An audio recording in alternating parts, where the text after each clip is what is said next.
critical spot I'm in, I feel like. My name is Sam, and I'm originally from Minneapolis, Minnesota. Growing up, I faced a lot of challenges, both with my physical body and with my mental health. When I was 7 years old is the first time that I experienced really intense anxiety that impaired my functioning. And that's when my mom first brought me to see a therapist. And I did play therapy and learn tools and skills to be able to function in a school environment. Around 14, I started back up in therapy, and it wasn't long at all before I started on antidepressant medication. And I stayed on that medication for 20 years. I was so intent on avoiding the discomfort of the sadness. The medication made it so I didn't feel most of that sadness, and I was really numb to what was going on, so that for the most part I could live a normal teenage life.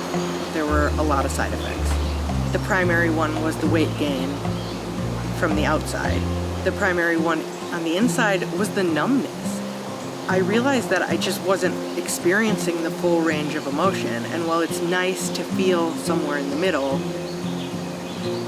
there's something about the lows and highs that gives life its richness. Another major side effect I experienced from the medication was that I was really cerebral. Everything was filtered through my head, and I wasn't able to come authentically from my heart.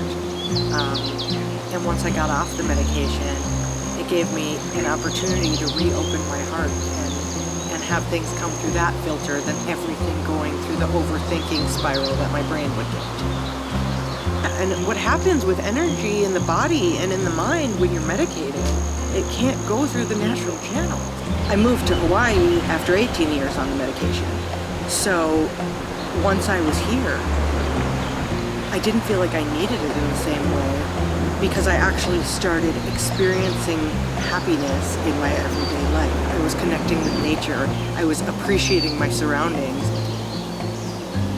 Being disconnected from technology gave me a chance to reconnect to myself. I was feeling calm, I was feeling grounded, I was feeling capable, and my confidence was building. And then the lava started flowing, and everything fell apart around me. And that was a time when fear could have come up and taken over, because there was more uncertainty than I have ever experienced in my entire life. And it didn't.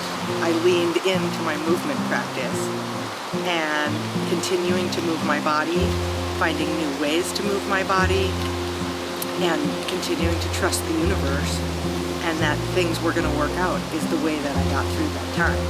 And things worked out better than I ever could have imagined. And I found a way to start working out from home, and I realized that I needed to share my experience. The fact that I got off of these medications, started moving my body, went through a huge trauma, and continued and was able to come out on top of that and move forward and feel like my best self. That was what empowered me to share my story, because I know I'm not the only person who's been anxious or depressed or experienced the highs and lows in life. And I'm not the only person who's gotten off of those medications successfully either. There are some people who need medication, who might always need medication. I was certain I was going to have to be on medication for the rest of my life. That's what my doctor told me. And maybe that was why I was so intent on proving them wrong. So right after I got off of my medication, maybe 6 months later, this incredible young girl came to Kalani, and she was from Israel. And growing up Jewish, being in Hawaii and having this young girl from Israel full of life show up, we had this connection from the beginning. And she asked if she could help me tell my story, if she could make a video about me and my experience at Kalani and share it with the world. And I said yes. And that was the first time I came out with my story, and it was received so well It was also the scariest thing I have ever done. The day that that video was being released on YouTube, I was so nervous about how it was going to be received. I was terrified of what everyone was going to think. And when I saw it on the screen, when I saw myself on that screen, I just cried, because it was the first time that I could see my whole self.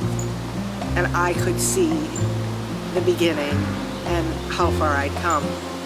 And sharing that story and the number of people that I was able to help when they heard that story, I knew I had to keep doing it. And so post-Lava, when I got into this home workout routine and I continued to build confidence and continued to feel more and more empowered, I again had one of those moments. It was like, God, I feel so good. And I remember how bad I felt, and I felt so good, and I had to share that with others. Because we can feel good. We deserve to feel good.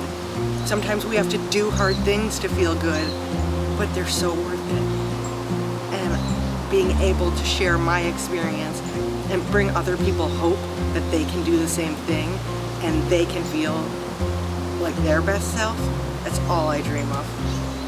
It empowered me to share my story because I know I'm not alone. I know I'm not the only person who's gone through what I went through, and I want other people to know that it's possible.